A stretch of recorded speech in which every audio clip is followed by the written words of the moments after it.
On a beaucoup ce débat autour de la neutralité journalistique. À titre personnel, je n'y crois pas.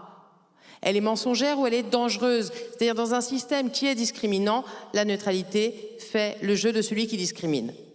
Ça n'empêche pas de travailler énormément.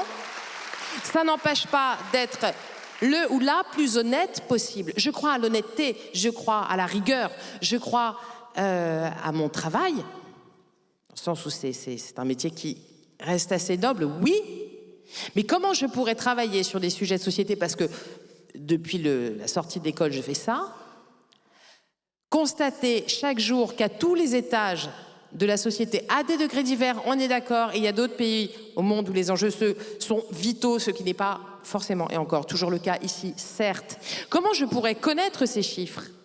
Comment je pourrais les partager avec celles et ceux qui écoutent l'antenne et rester de marbre et me dire, bah voilà, je vous passe un chiffre comme... Je peux pas, c'est pas possible. Donc quand tout à coup, l'autre cercle me demande de participer à quelque chose qui vient... qui rentre en écho direct avec mes engagements, la question c'est plutôt pourquoi est-ce que je n'aurais pas accepté? J'avais pas de réponse. Donc oui. Je crois fondamentalement au pouvoir du récit et donc je vais continuer sans relâche à donner la parole à celles et ceux qui vivent ce dont on parle là et la LGBTphobie, mais pas que, mais aussi l'éveil à soi-même en fait, parce que je crois qu'il n'y a rien de plus efficace que la rencontre d'un autre être humain.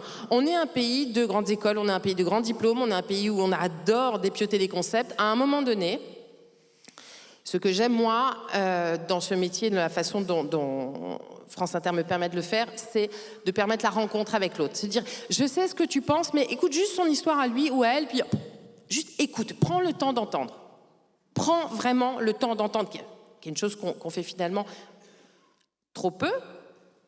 Et je suis sûre que, à l'arrivée, tu n'auras pas forcément totalement changé d'avis, mais il y aura une petite loupionne dans un coin de ta tête qui te fera dire que oui, en fait, on peut peut-être aimer autrement et c'est pas si grave.